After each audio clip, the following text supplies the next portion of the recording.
Haven't you moved out yet? Get out of here quickly, haha. My mother-in-law said this while dismissing me with a gesture as if she were shooing away a bug. Standing next to her, Anna looked triumphant. Behind them, I could see Kyle looking worried, watching us. You don't have to rush her like that. Just go quickly, Anna said, holding back her laughter, and Kyle looked sad. I smiled at him and glared at my mother-in-law and Anna. It's okay. I will leave in 2 hours. Oh, really? Then hurry up and pack your things. Michael, my ex-husband, also spoke with a nasty smile after hearing my words. Why did I ever marry this man? As I was thinking this, an email arrived on my phone. Ah, my ride seems to have arrived, so I will take my leave. The message stated that my ride had arrived. I grabbed my belongings and quickly left my in-laws' house. Thank you for coming to get me. As I got into the luxury car parked outside, Michael and my mother-in-law were visibly surprised. Hey, what's with this luxury car? I am Hillary Stone, a 27-year-old female entrepreneur. Ever since I was young, my dream has been to start my own design company. Hillary, you are really good at drawing. Yes, I want to design various clothes. I always love to draw, especially girls. I would think about what colors and clothes would make them look cute as I drew. I want to study design more professionally. Eventually, I became interested in design itself and decided to go to a design school. There, I met many inspiring people and one particular person. I really like your designs, Hillary. I want to draw designs like yours, said Erica Parker, a daughter from a major design company. Thank you. I love your designs too. Really? I'm happy to be recognized by you, Hillary. Erica, you're studying business as well, right? That's impressive. Erica was learning business knowledge from her father while studying design. I respected her and was glad we became friends. Hillary, I feel that you have a talent for management too. Shall we study it together? One day, Erica offered to study business management with me. In the process, I started to aspire to have my own company. After graduating, I trained under her father's guidance. He was a mentor to me. Hillary, you'll be fine. From now on, just try and do what you want to do. Years later, encouraged by Erica's father, I finally started my own company. I realized my dream and was living a busy yet fulfilling life. Hillary, there's someone I'd like to introduce to you. Could you meet him? One day, my mentor suggested a matchmaking meeting. Apparently, his friend's son was still single and without a partner, and his parents wanted to discuss it. My name is Michael Reed. I've heard about you, Hillary. He later became my husband. He was serious and was sincere in building a relationship with me. Attracted to him, we dated for about a year before getting married. I'm so glad such an attractive person has become my son's wife. My mother-in-law warmly welcomed me and wholeheartedly celebrated our marriage. According to Michael, his father had left home a few years ago. Afterwards, I was supposed to be enjoying balancing work and family. One day, I got a call from my mother-in-law. I had received a call from my mother-in-law while at work. I was in an important meeting and hadn't noticed the call. That day was particularly busy, and I had no time to call back. I'm probably going to get scolded. After finishing work, I sighed and made the call. You finally called back. I've been waiting. I'm sorry, I couldn't leave work. Well, that aside, I have something important to discuss. Usually, she would complain, Why didn't you answer the phone, or you should return calls sooner? But today, she moved on to another topic smoothly. Feeling a bit anxious, I listened to her. Actually, I need some financial support. Surprised by the sudden request for money, I was lost for words and could only utter, "Huh." During that pause, my mother-in-law started to state her case. It seems Anna, Michael's sister, had divorced and returned to her parents' home. So, the household finances have become strained. Is that so? Not just Anna, but her 3 children are also here, my mother-in-law muttered. Hearing this situation, I internally struggled. As a business owner, I can afford to offer some support, but being family doesn't mean I should readily give financial help when we aren't that close. You're not going to abandon us, are you? I didn't think you were such a cold daughter-in-law. Perhaps sensing my hesitation, my mother-in-law suddenly raised her voice. I sighed. I'll discuss it with Michael and decide, so please wait. Despite feeling fed up, I responded that way. Before our marriage, my mother-in-law was a very nice person. However, since getting married, her interference has become too much. Are you taking good care of Michael? Aren't you neglecting household duties to work all the time? I receive messages like this every day. Honestly, these kind of conversations were very troublesome while I was busy being a president. That's why I once clearly told her, "I'm sorry, but I'm busy with work. I'm also running a company. A woman's job isn't that big of a deal.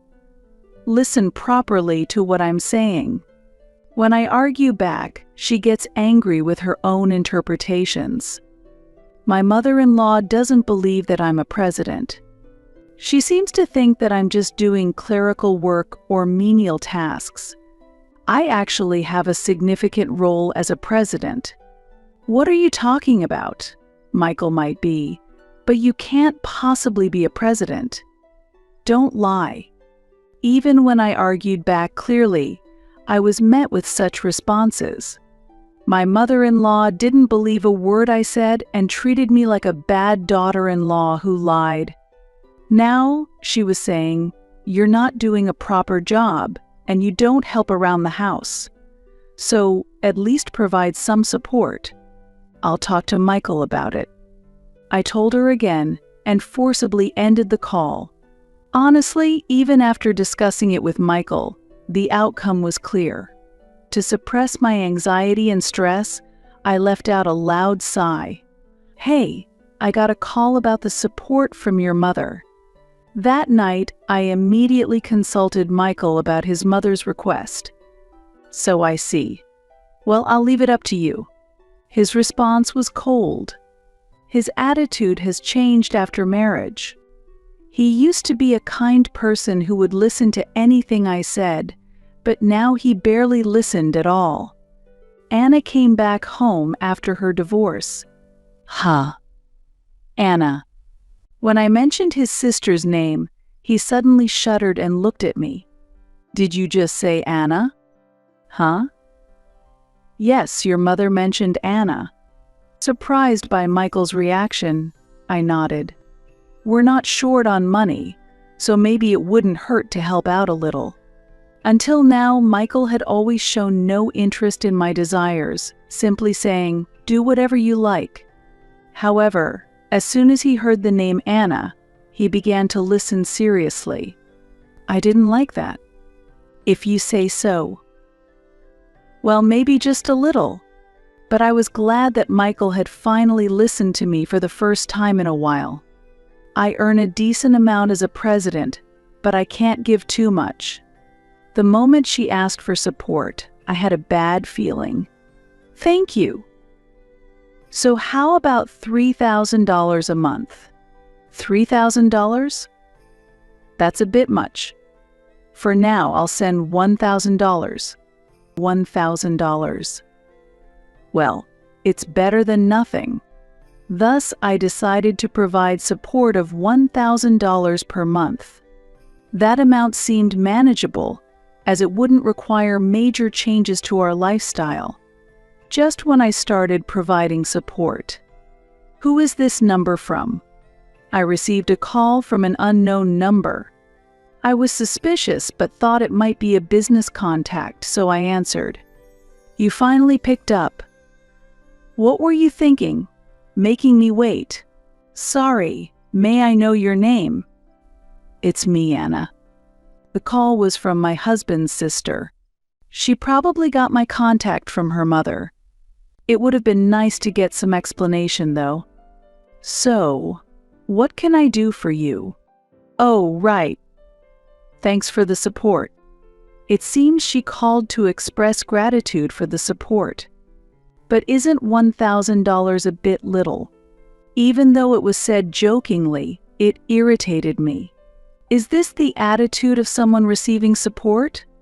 If you're dissatisfied, I can stop the support. What's that? You have such a small heart. Are you telling me to let my children starve? That's terrible. Anna complained and then hung up the phone. Maybe I made the wrong decision. After talking to Anna, I thought about reconsidering the support. Still, the decision to provide support was my own. Let's wait and see a little longer. So, I reluctantly continued the support, but there were no words of gratitude. "Hillary, why don't you come live with Mom and everyone at the family home?" "Huh? What's going on all of a sudden?" One day, Michael suddenly proposed living together at his parents' house. It seems his mother hurt her back, and they wanted us to live with her to take care of her. But Anna is there, right? She's back living there? Anna is busy with her children. She can't take care of Mom on top of that. Michael replied to my objection. We had many discussions, but neither of us could compromise. I'm fed up. It's going nowhere, so I'm taking drastic measures. Eventually, Michael sold our house under his name without my consent and sent our belongings to his parents' house. As a result, we ended up living together at his parents' house. Get to the housework quickly. Right. Since you're staying here, at least be useful. Both my mother-in-law and Anna treated me like a servant, using me whenever it suited them. While I was at home, they would command, "Clean the room, make this because I want to eat it." If I came home late from work, they would say, "What are you doing out so late? Really unclean." And they would mutter these sarcastic comments day after day. This sarcasm added to my exhaustion from work and housework, pressing down on my spirit. "I'll help you." In such circumstances, the one who helped me was Kyle, Anna's son. He helped me secretly, so that Anna and my mother-in-law wouldn't notice. "Why are you being so kind to me?" Actually, when I asked, he reluctantly told me the truth. My father's name is Michael Stone. Michael as in? Wait, you mean? Yes, she's not his sister. In fact, Anna was not Michael's sister but his mistress. They had known each other since their student days, and it turned out that Kyle and his siblings were indeed Michael's biological children. You're kidding. Shocked by the truth he revealed, I was left speechless. Soon, anger filled that void. They have completely scorned me. I couldn't let this go. Resolved, I began to take action. After making preparations, I presented Michael with divorce papers saying, "I want a divorce." What's this all of a sudden? I know everything. About you, Anna, and Kyle and the children. Watching him react indifferently, I felt I might no longer mean anything to him. That's good, isn't it? You don't need such a useless wife. That's right. Michael has me, so she's no longer needed. As Michael was about to say something, my mother-in-law and Anna cut in. Encouraged by their words, Michael signed the divorce papers. And thus our divorce was finalized. Come on, you better leave soon. While getting the divorce papers ready, I called someone to prepare to leave the in-laws' house. I had prepared in advance, so I could move out that very day. So I planned to leave as soon as possible. My mother-in-law watched with a mocking laugh. Haven't you moved out yet? Get out of here quickly, haha. My mother-in-law said this while shooing me away as if swatting a bug. Standing next to her, Anna, the mistress, had a triumphant expression. Behind them, I could see Kyle looking worried, observing the situation. You don't have to rush her like that.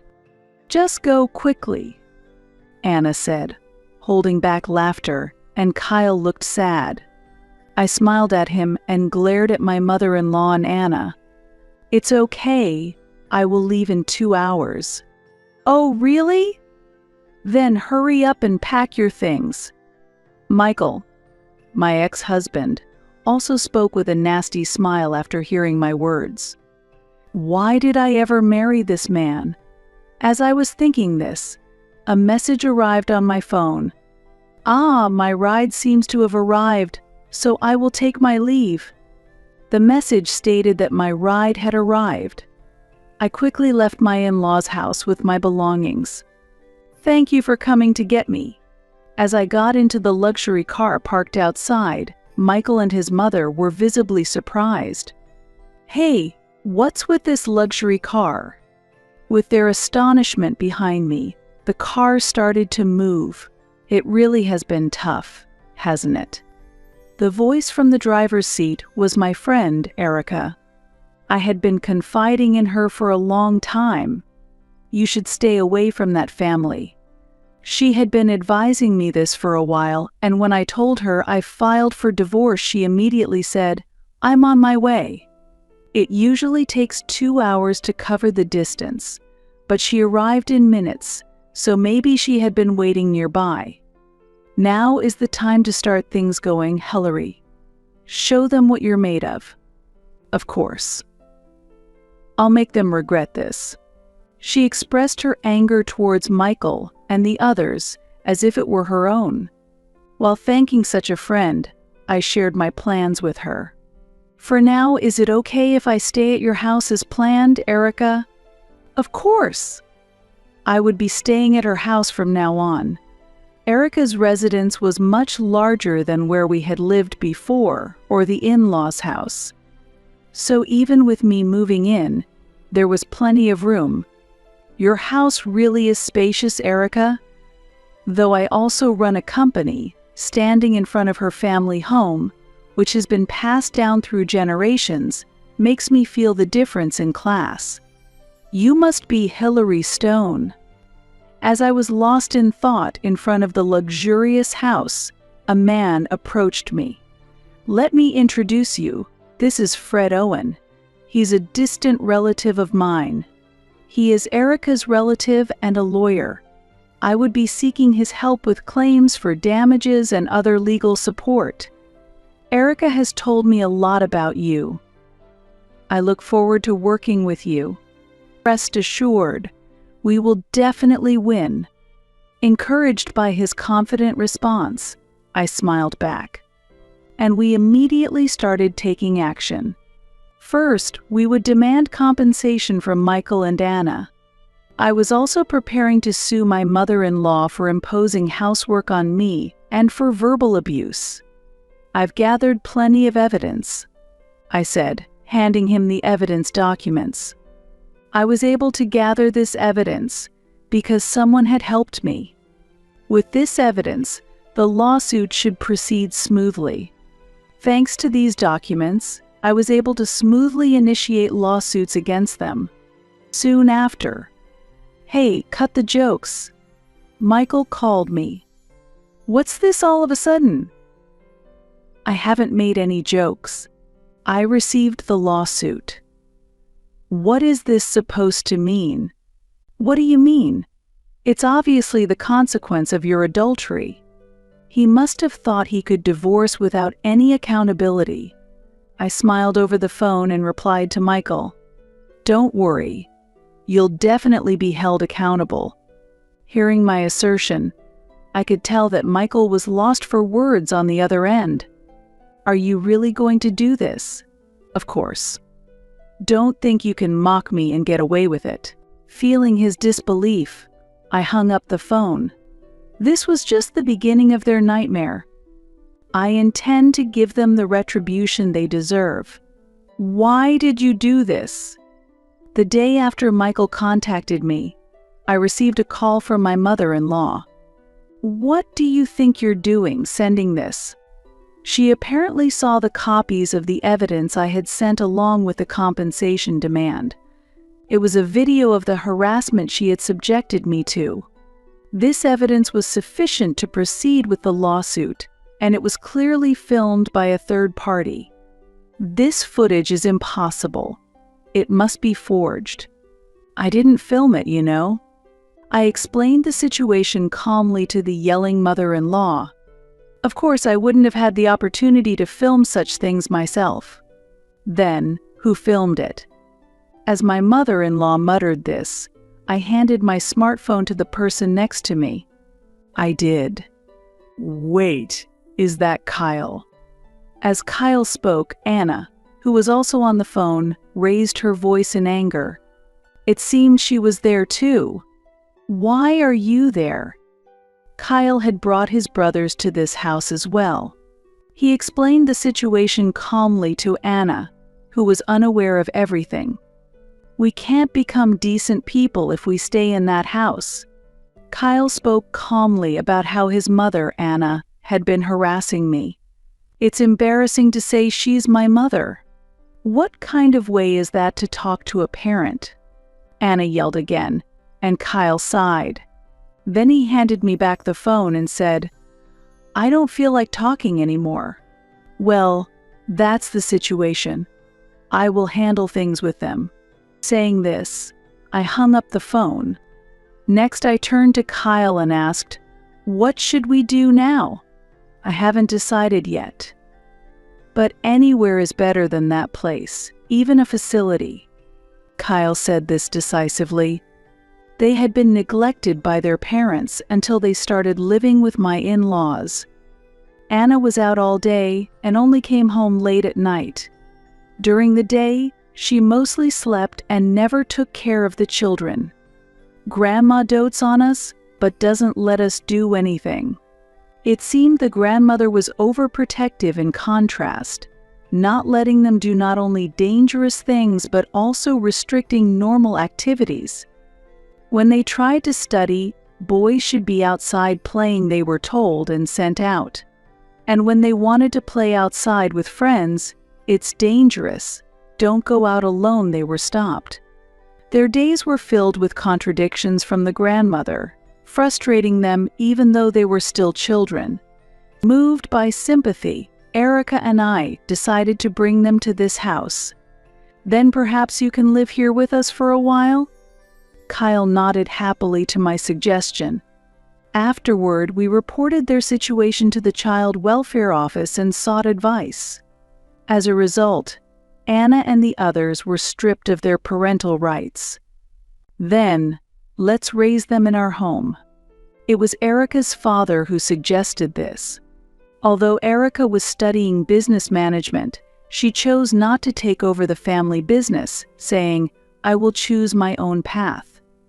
Currently, she is thriving in a small design company. Therefore, they wanted to raise Kyle as a future business leader.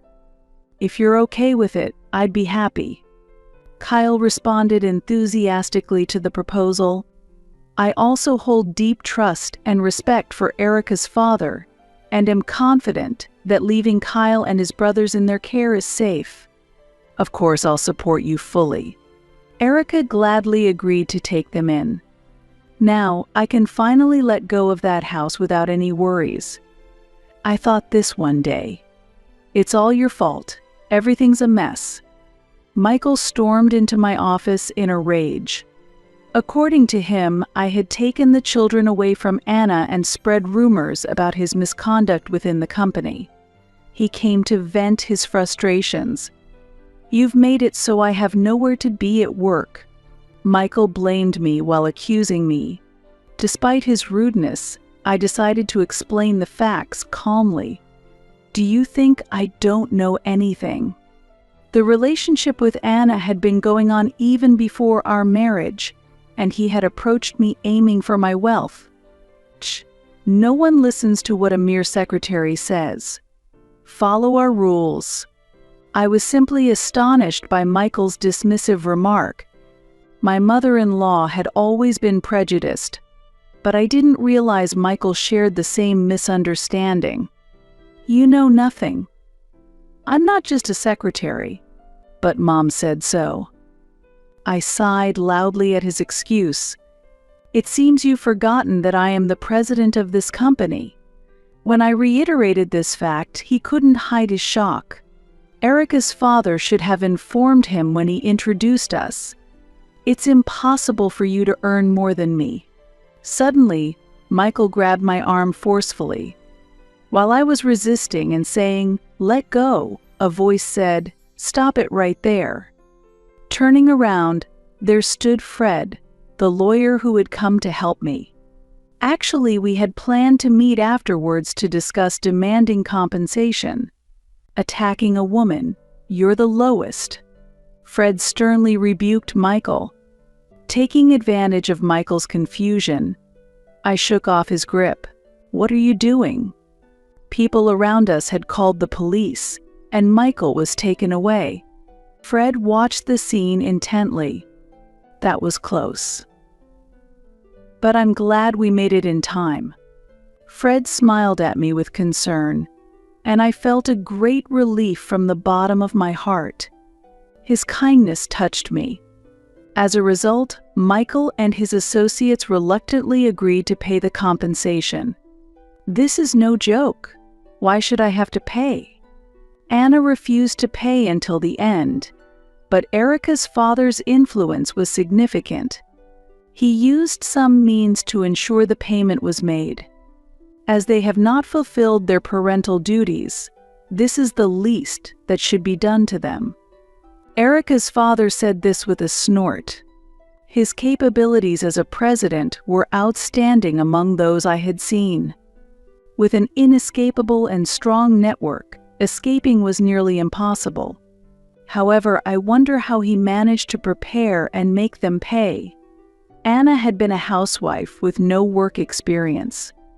They were barely maintaining their livelihood with my support and Michael's income. My father helped her find a job. According to Erica, her father found a job for Anna, although it was in a harsh working environment.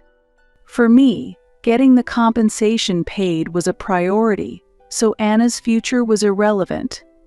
What about the ex-husband? Michael is paying properly. Michael had been detained by the police once. Though he was released soon as there was no direct violence, it seems his arrest record leaked to his workplace. Actually, Michael's reputation was never that good to begin with. He was the type who cleverly deceived people and had tricked many, but some of the smarter colleagues had realized his true nature. When our divorce became public, Michael's true nature started to be exposed. That's why some people were saying they always felt a dangerous vibe from him. As a result, the way people saw him changed, and he ultimately chose to resign on his own. The compensation was paid from his severance. That's reassuring. By the way, Michael also paid the compensation for his mother in one lump sum. His mother had no savings at all. Her unplanned lifestyle was one of the reasons his father left. Even after her husband left, she continued to spend money recklessly. It seems she was secretly receiving money regularly from Michael without telling me, which she used to get by. Why did you let Anna stay with you in such circumstances? She just showed up one day and stayed? Anna was Michael's former lover but had married another man. It seems the children were fathered by another man, and she was kicked out of her home when this was discovered. Unable to return to her own family, she came to Michael's house for refuge. His mother liked Anna because she was cute and close in age to Michael. Moreover, accepting that Kyle and the others were Michael's real children was also a reason she accepted them. In the end, Anna ended up losing everything. It will be interesting to see how much she falls from here. I laughed in agreement with Erica's words. Months later. Hillary, it's been a while. Really? It's good to see you're doing well. I had a reunion with Kyle. It had been quite a while since we met because he had been taken in by Erica's father. My previous dad came to see me. Anna's ex-husband, who loved them even though there was no blood relation, had come to visit after being contacted by Erica's father. We can't live together, but he told us he considers us his precious sons. He already has a new family, but he promised to regularly visit Kyle and his brothers. That's great, Kyle. Yeah. Kyle's face was full of smiles, a far cry from the shadowed expressions he had shown in the previous home. Seeing his bright change, I too was genuinely happy. It's because you protected us, Hillary. Thank you so much. To his words, I smiled and responded, if there's anything, let me know anytime. Erica, watching this scene, also had a warm smile. Initially, Erica declared, I will raise the children. However, she was unmarried, and despite having a stable income, there were many barriers to adopting someone else's children. Therefore, her father ultimately decided to take the children. I'm going to be a worthy successor, Kyle said, respecting Erica's father. He was still young, but aware of his responsibilities as a successor, his eyes were shining. Erica and I listened to his story with affection. I'm really happy to see you so happy, Kyle.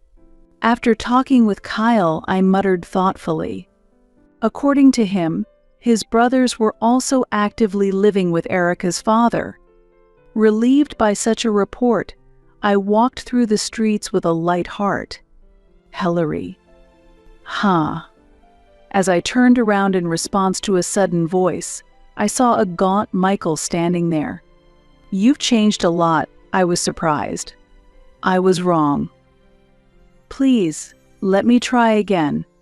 Michael apologized and suddenly began to talk about his recent troubles.